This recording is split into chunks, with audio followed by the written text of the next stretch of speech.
The vultures wheeled overhead, their shadows slicing through the pale dawn of Oak Valley, New Mexico, in the summer of 1880. Silas the Silent Thorn spotted them from a quarter-mile out, black specks spiraling against the scorched sky, riding thermals that quivered in the relentless heat. Their patient dance was a grim herald, one Silas knew too well. 3 years prior, those same carrion birds had guided him to a scene that still haunted his nights: a massacre in the Chihuahuan desert, where his cavalry unit had raised a Cheyenne camp under false orders. The faces of the fallen, men, women, and children, lingered in his mind, their eyes accusing him in dreams. That day, he'd sworn to never again raise a hand against the innocent, trading his saber for solitude in a weathered cabin on the edge of Oak Valley. The memory struck him like a fist to the chest as he urged his gray mare, Dust, toward the ancient oak grove at the valley's heart. Through the heat's shimmer, a shape emerged, twisting in the dawn light, a figure dangling from the tallest oak, arms stretched taut above her head, long black hair falling like a mourner's veil across her face. She was alive, her faint struggles stirring the still air. A crude wooden sign was nailed to the gnarled trunk below her, its message scrawled in blood that had dried to a rusty brown. "The white man makes the rules." Dust snorted, her ears flicking back, nostrils flaring at the scent of blood and fear. The girl, barely more than a child, no older than 18, hung from coarse rope that bit into her wrists, red rivulets staining the bark beneath her. Her buckskin dress was torn, her shoulder gashed deep, the blood soaking into the earth like an offering. Silas's breath caught, his calloused hands tightening on the reins. The sight was a mirror to his past sins, a brutal echo of the lives he'd failed to save. His jaw clenched, and a familiar anger simmered in his chest, not at the girl, but at the cruelty that had strung her up like a trophy. Hey, if you're hooked on cowboy love stories with a twist of redemption, drop a 1 in the comments for Wild West love mysteries. Her breath came in shallow gasps, sending tiny puffs of dust swirling from her cracked lips. When she heard his approach, her eyes opened dark, intelligent, filled with pain but not defeat. The look she gave him held a terrible knowledge. She knew what white men did to Cheyenne. Women knew that rescue might be a crueler fate than death. But in those eyes, Silas saw the faces of the fallen from his cavalry days, Cheyenne women, their defiance unbroken even as his unit burned their homes. The boot prints around the tree told their own story. Multiple riders, some tracks heading back toward Oak Valley's dusty streets. Others circled, as if the perpetrators had lingered to savor their handiwork. Fresh tracks, maybe hours old. They could still be watching from the jagged rocks above. As he cut the ropes, her voice came a broken whisper in Cheyenne, raw and fleeting. Her strength gave out before the words could form, and she collapsed into his arms like a wounded bird, unconscious but breathing. Behind them, carried on the desert wind, came the distant thunder of hoofbeats.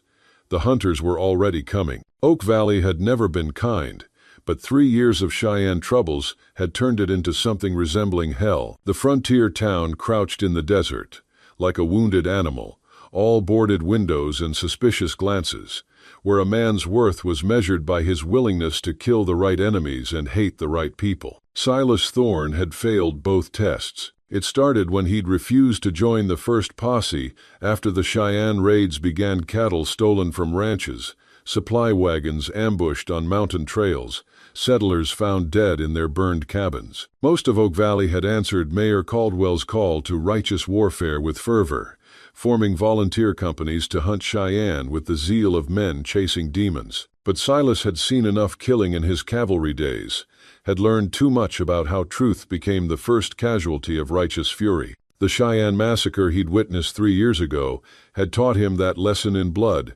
that not every enemy was what they seemed, that sometimes the real monsters wore familiar faces. "Mr.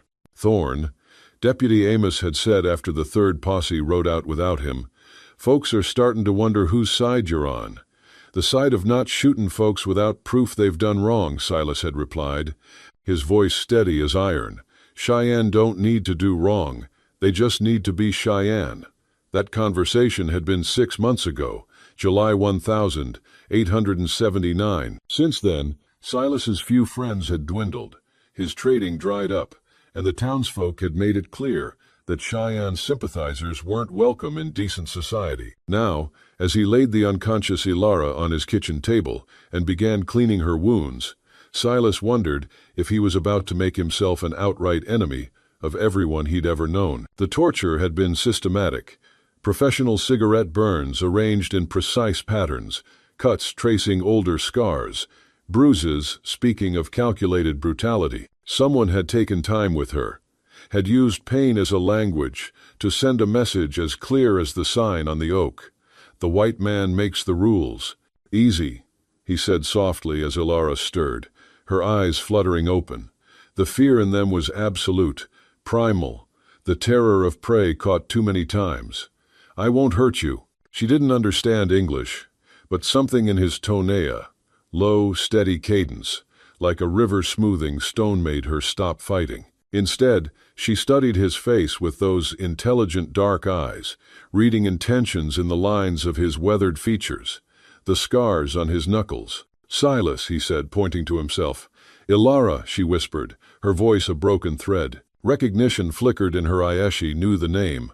The white rancher who wouldn't ride in poses, who refused to pay Cheyenne bounties. In a territory where such defiance marked a man as either coward or traitor, his reputation had spread beyond the settlements. She tried to sit up, gasped at the pain, and fell back against the pillow he'd arranged. The effort reopened, cuts on her shoulder, fresh blood staining the bandages, red as the dawn that had greeted her suffering. A knock at the door made them both freeze. Mr. Thorne. Deputy Amos's voice carried the weight of official business, sharp and unyielding. Need to talk. Silas quickly threw a blanket over Ilara, arranging it to look like piled supplies.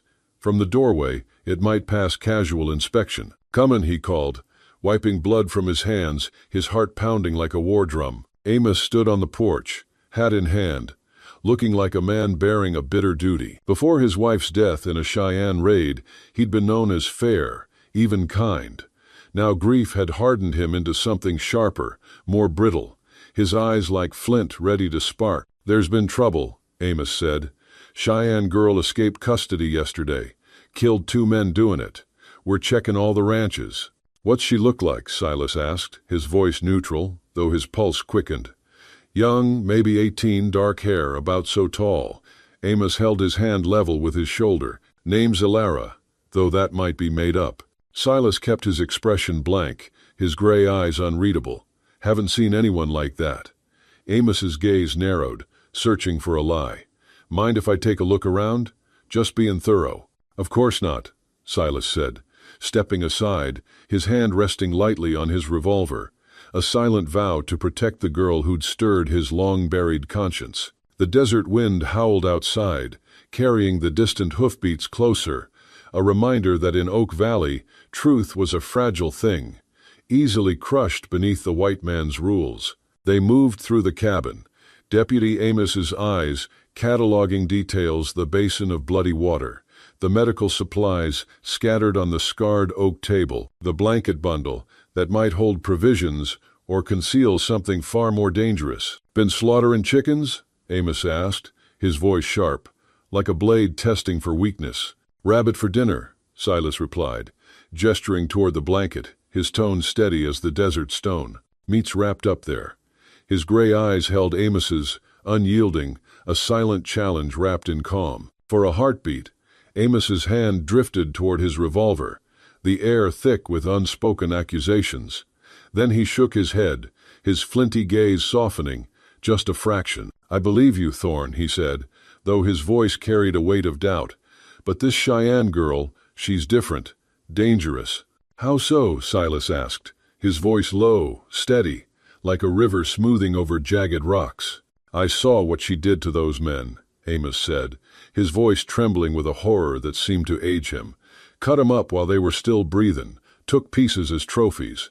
That ain't human behavior." The words hung heavy, like smoke in the still air of the cabin, a grim echo of Oak Valley's fear. After Amos left, his boots crunching on the dusty path back to town, Silas returned to find Ilara watching him with those knowing eyes, dark and intelligent, like a hawk sizing up its perch. The firelight danced across her face, highlighting the bruises that still bloomed purple beneath her skin, the cuts that traced older scars. "You didn't tell him," she said in careful English, her voice raw but clear, a surprise that caught Silas off guard. "You speak English," he said, his brow furrowing, his hands still stained with her blood from tending her wounds. "Some," she replied, her lips twitching in a faint, pained smile. "My grandfather taught me." She struggled to sit up, her breath hitching as pain lanced through her shoulder, but her eyes never left his, searching for the lie beneath his weathered exterior. "Why didn't you tell?" It was the question Silas had been wrestling with since cutting her down from that oak on the 7th of July, 1880, in the brutal dawn of Oak Valley. "Because I don't think you killed those men," he said, his voice rough with truth, like sand grinding against stone. "Torture like what was done to you takes hours. You couldn't have killed anyone and then strung yourself up for someone to find. For mate." Ilara studied him, her gaze measuring his sincerity against a lifetime of broken promises and betrayed trust. The fire crackled, its warmth a fragile comfort in the desert night, casting their shadows as one against the cabin's walls. "The deputy believes I did it," she said, her voice low, bitter, like a wound reopening. "Amos believes what he's been told to believe," Silas replied, his eyes fixed on hers, a steady anchor in the storm of her pain. He looked at this young woman broken, tortured, left to die, branded a killer without trial or evidence who embodied everything Oak Valley feared about the Cheyenne. "I believe people deserve a chance to tell their story." For 6 days, Ilara battled fever and infection, while Silas fought his own demons. Every time he cleaned her wounds or spooned broth between her cracked lips, he saw the faces of the Cheyenne women from his cavalry days, their eyes accusing him across the years. Another dark-haired woman he'd failed to save, another life crushed by the white man's rules. On the 7th day, the 14th of July, 1880, she woke with clear eyes and asked for water. "How long?" Her voice was stronger now, a thread of steel beneath the pain. "A week, give or take," Silas said, helping her sit up, noting how she moved with less wince, her body knitting itself back together like the desert after a storm. "You're a fighter, huh?"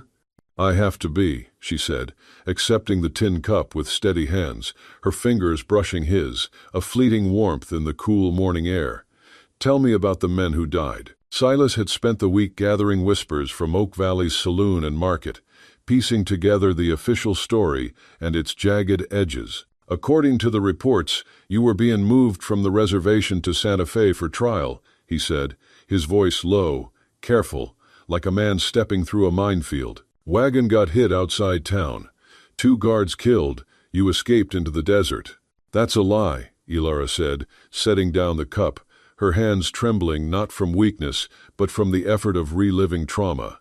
Her eyes darkened, like a storm gathering over the horizon. "My grandfather was Walks, in shadow, a peace chief who still believed white promises about the reservation." Her voice grew bitter, a blade honed by loss. "He decided to take us to Mexico when the starvation got too bad."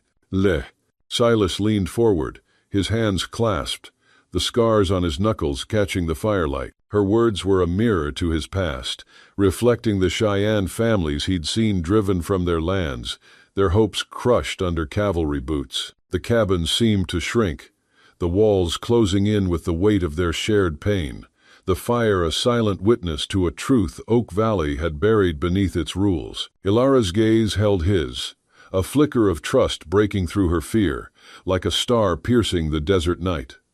Silas felt it too, a spark of redemption, a chance to right the wrongs he'd carried for too long. New Mexico heat lingered even after dusk, pressing against the cabin's walls like a living thing. Ilara lay on the cot, her dark hair splayed across the rough blanket, her breathing steadier but still fragile, like a bird testing broken wing. Her wounds were healing, the gash on her shoulder now a dull ache beneath Silas's makeshift bandages, but her eyes sharp, intelligent, and haunted told a deeper story. They carried the weight of loss, a mirror to the guilt that gnawed at Silas's soul. Silas sat by the fire, his calloused hands carving a small wooden figure an eagle, its wings half-formed, a task to keep his restless thoughts at bay. The desert night hummed outside, crickets chirping in rhythm with the stars that looked down on Oak Valley, unblinking witnesses to its sin. Ilara stirred, her gaze fixed on the flames,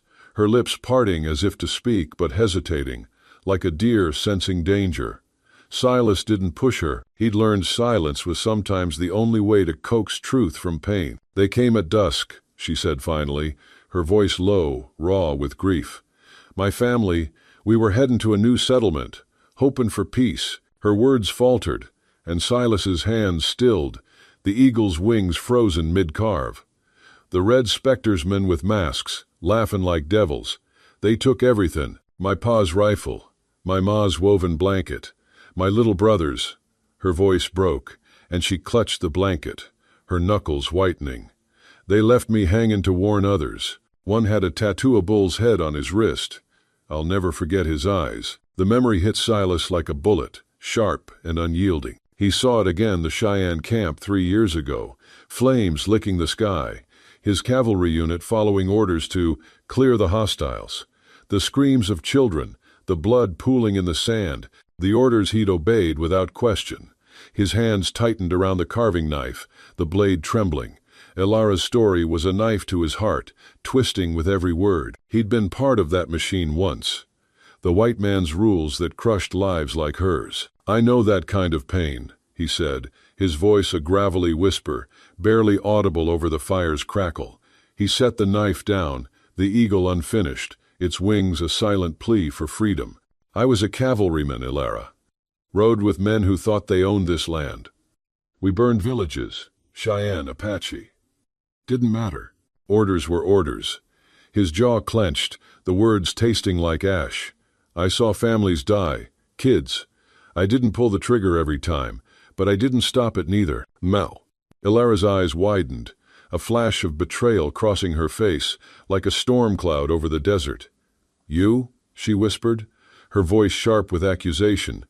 You were one of them? Her body tensed, as if ready to bolt, but the cot held her, her wounds a cruel tether. The firelight painted her face in gold and shadow, her dark eyes blazing with a mix of rage and hurt, like a wounded animal cornered by its own trust. I was, Silas admitted, his gaze fixed on the flames, unable to meet hers.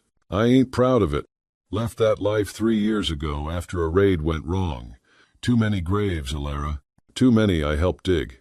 His voice cracked, a rare fracture in his stoic facade, revealing the man beneath the scars. I live out here to forget, to make right what I can. Ain't much, but it's all I got. The silence that followed was heavy. The fire's crackle a mocking chorus. Ilara's breath came in short, angry bursts, her hands twisting the blanket like she could wring the pain from her soul. They took everything, she said again, her voice a bitter echo. My brother was 10. He wanted to be a healer like our grandpa. They shot him like he was nothing. Her eyes glistened, but no tears fell, as if she'd cried them dry long ago. Silas's chest tightened, the weight of her loss pressing against his own. He saw his past in her words, the faces of those he'd failed to save. The desert outside seemed to listen, its vast emptiness a mirror to their shared scars. I can't undo what's done, he said, his voice low, steady, like a river carving through stone. But I can keep you safe. I owe that much. Ilara's gaze softened, just a fraction, like a crack in a frozen river. She studied him, her eyes tracing the lines of his weathered face, the scars on his knuckles, the eagle half-carved in his hands. Why should I trust you? She asked, her voice a challenge, but softer now, searching for truth. Because I ain't them, Silas said, his gray eyes meeting hers at last. Not anymore. I'm trying to make right, same as you're fighting to survive. His words were a vow, forged in the firelight, a promise to the girl and to the ghosts of his past. The cabin seemed to shrink, the walls closing in with the weight of their truths. Ilara's shoulders relaxed, her hands loosening on the blanket. My grandpa said family ain't just blood, she murmured, her voice barely above a whisper. It's who stands with you when the world's against you. Her eyes held his, a flicker of hope amidst the pain, like a star breaking through a storm. Silas nodded, the eagle in his hands catching the fire's glow, its wings a symbol of freedom yet to come. "Then let me stand with you," he said, his voice firm, a bridge between their wounds. "For your family, for mine." The fire crackled, its warmth a fragile comfort in the desert night. Ilara's gaze lingered on him, her hatred dulling into something new, not forgiveness, not yet, but a tentative trust, like a seed taking root in barren soil. Silas felt it too, a spark of redemption, a chance to heal the wounds he'd carried too long. The stars outside looked down on something different, a bond forming in the shadows of Oak Valley, where pain and hope entwined like the roots of the ancient oak. The sun hung high over Oak Valley, New Mexico, on the 7th of July, 1880, its relentless glare turning the dusty streets of the town into a furnace. Silas Thorne guided his gray mare, Dust, through the heart of the settlement, Ilara perched behind him, her arms clinging to his waist, her body tense as a drawn bowstring. 10 days had passed since he'd cut her down from the oak, and though her wounds were mending her shoulder now, a dull throb beneath fresh bandages, her eyes, sharp and haunted, scanned the town like a hawk sensing a trap. The air was thick with the scent of horse sweat and baked earth, the kind of heat that made tempers flare and secrets fester. Silas's weathered face was a mask of calm, but his gray eyes burned with a quiet vigilance, like a storm held at bay. He'd come to town for medicine, something stronger than his herbs to keep Ilara's fever at bay. But Oak Valley was no sanctuary. The townsfolk's stares cut like knives, whispers of savage and traitor slithering through the crowd as they passed the saloon, its bat-winged doors creaking like a warning. Ilara's buckskin dress, torn and blood-stained, marked her as an outsider, and Silas's presence beside her branded him a fool or worse. The memory of his cavalry days clawed at him, unbidden arrayed in 77, when he'd stood by as his unit drove Cheyenne families from their homes, their cries echoing in the desert night. He'd been a cog in the white man's machine, enforcing rules that crushed lives like Ilara's. The guilt was a physical weight, pressing against his chest as he tethered Dust outside the apothecary. He glanced at Ilara, her dark hair falling like a veil across her face, her eyes fierce but fragile, like a flame flickering in a gale. "Stay close," he murmured, his voice low, steady, like a river carving through stone.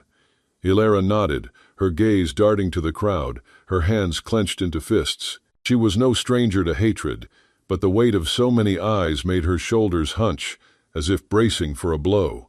Silas felt it too, the town's judgment like a noose tightening around them both. Inside the apothecary, the air was heavy with the scent of laudanum and dried herbs.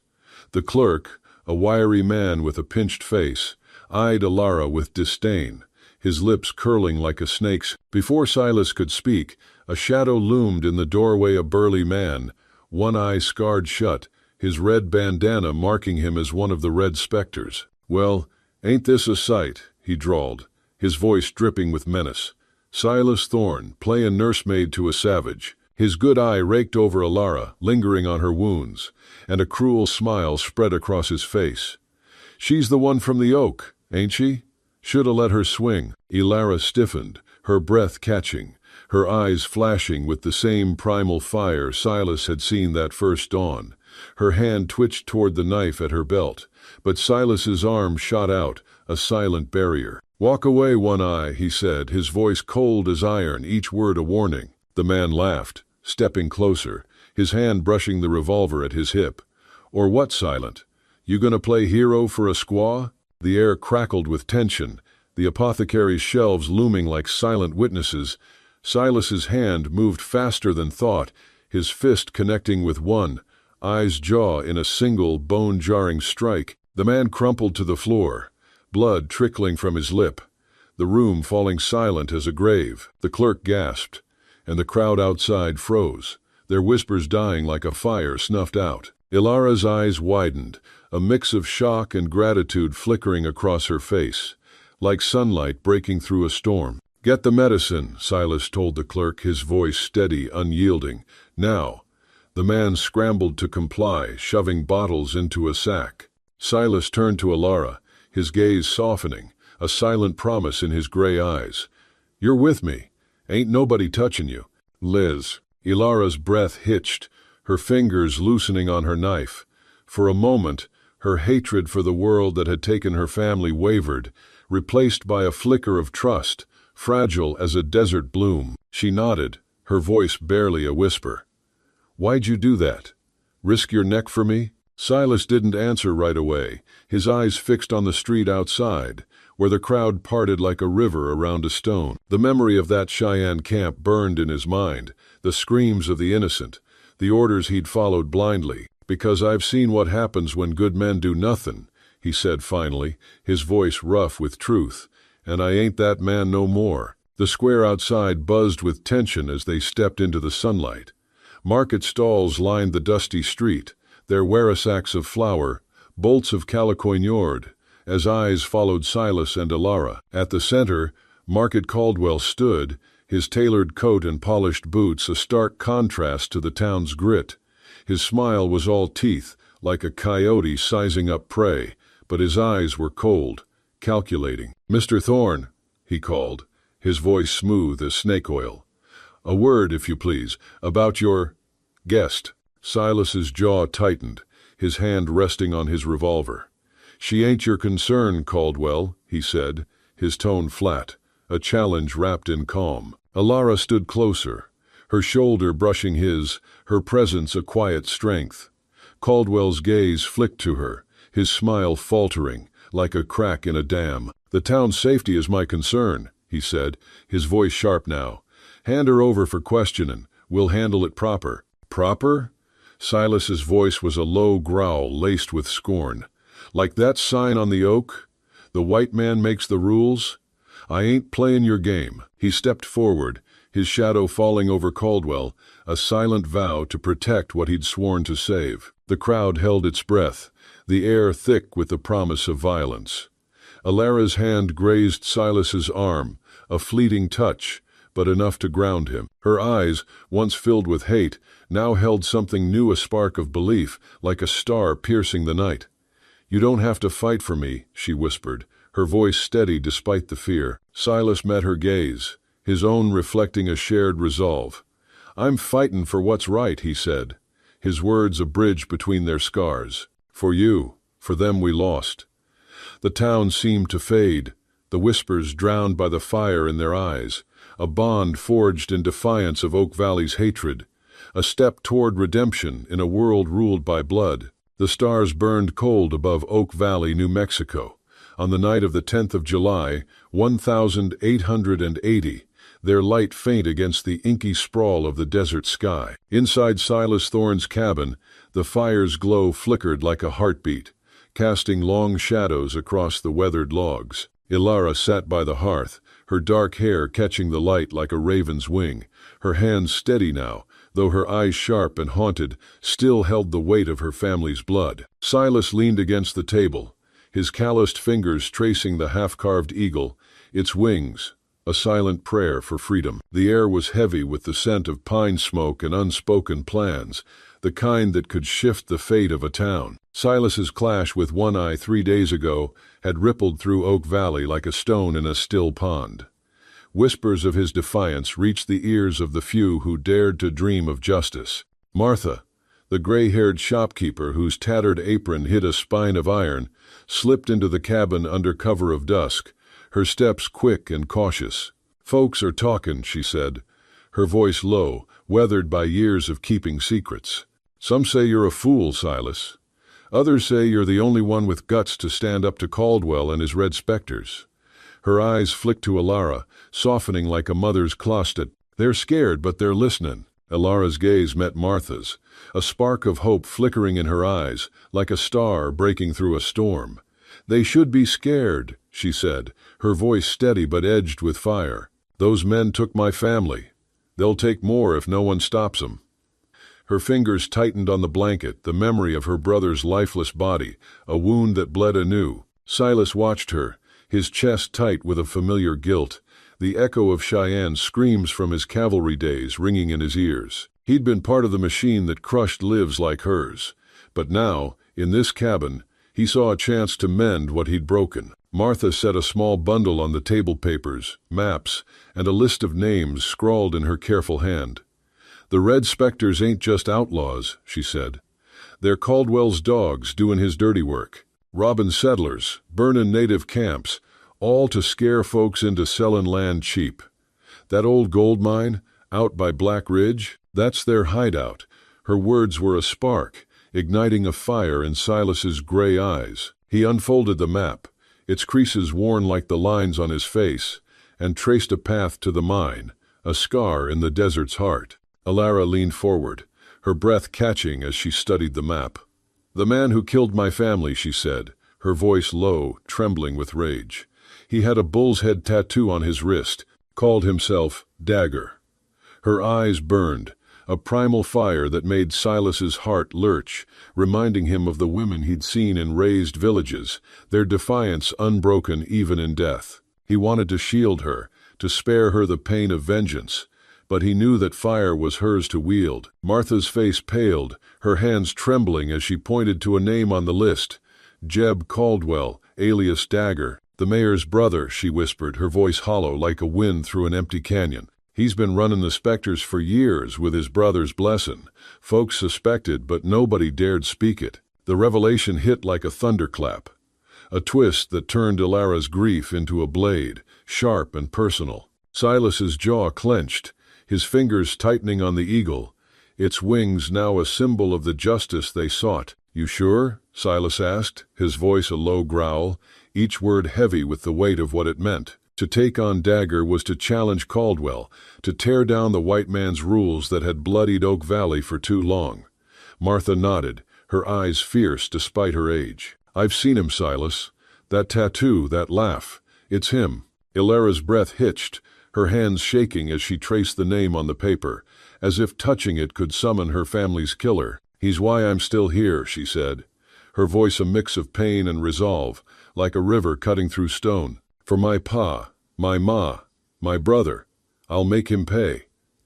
Her words were a vow, echoing Silas's own silent promise to atone for his past. Silas met her gaze, his gray eyes reflecting her fire, a shared purpose forging a bond stronger than words. "We'll make him pay," he said, his voice steady, a vow carved in the ashes of his guilt. "But not alone. We need more than just us." He turned to Martha, his mind racing like a Mustang across the open plain. "Who else'll stand with us?" Martha named 3 others: a blacksmith, named Amos, whose son had been beaten by the Spectres; Clara, a saloon girl who'd overheard their plans; and Old Man Tate, a prospector who'd lost his claim to Caldwell's schemes. "They're scared," she said, "but they're tired of living under Caldwell's boot." "Your stand in town woke something in 'em, Silas."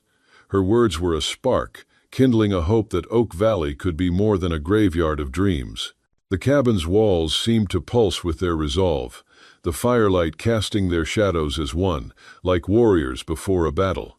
Silas spread the map wider, his finger circling Black Ridge. "We hit the mine at night," he said, his voice low, strategic, like a general from his cavalry days. "Take 'em by surprise, pin Dagger and his men, get proof of Caldwell's hand in this. Then we call in the federal marshal." His plan was a rope thrown across a chasm, a fragile bridge to justice. Martha clasped Alara's hand, her grip firm despite her age. "You're not alone, child," she said, her voice warm like a hearth in winter. "We're with you."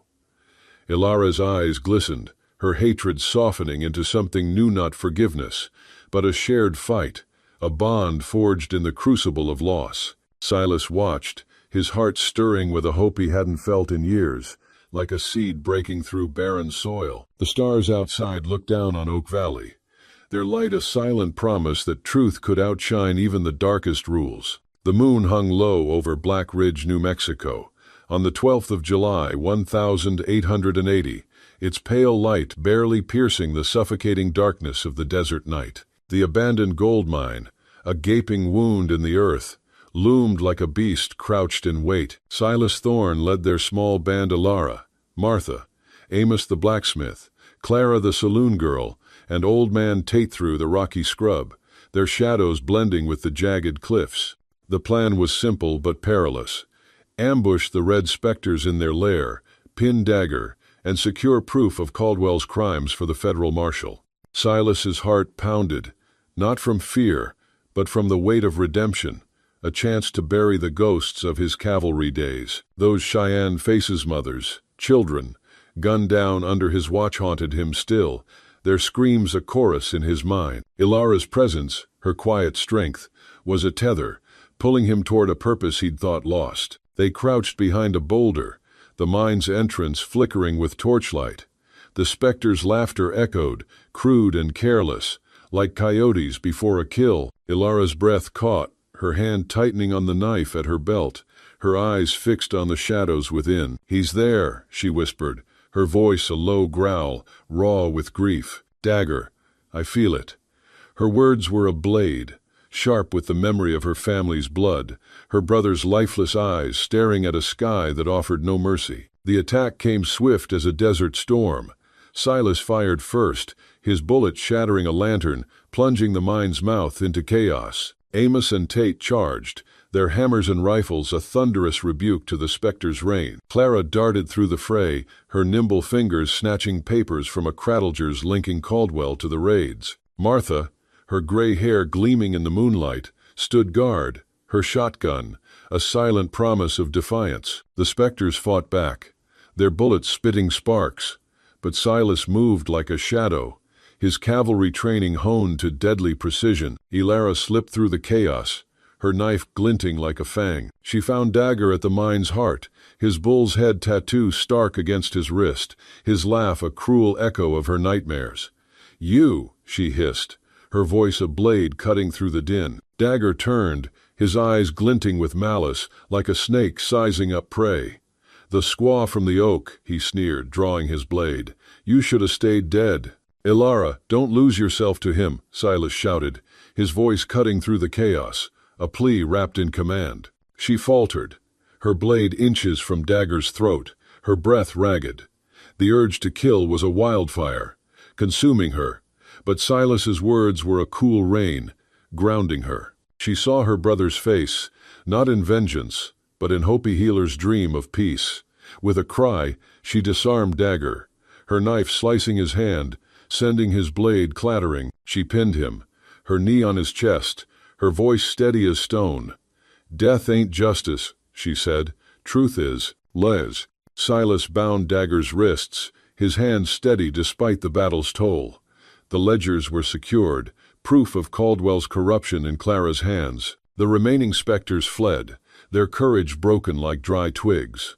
Silas and Ilara dragged Dagger to the mine's entrance, where the federal marshal summoned by Silas's earlier message waited with his deputies. Caldwell, summoned to the scene, arrived too late, his polished facade crumbling as the marshal clapped irons on him and his brother. The town's rules, written in blood, shattered under the weight of truth. Dawn broke over Oak Valley, the 13th of July, 1880, painting the desert in gold and red, like a promise reborn. The townsfolk gathered, their faces a mix of shock and hope, as Silas and Ilara stood before the ancient oak, where she'd nearly died. The sign, "The White Man Makes the Rules," lay splintered at its base, a relic of a broken order. With Amos, Clara, Martha, and Tate, they planted a new oak sapling, its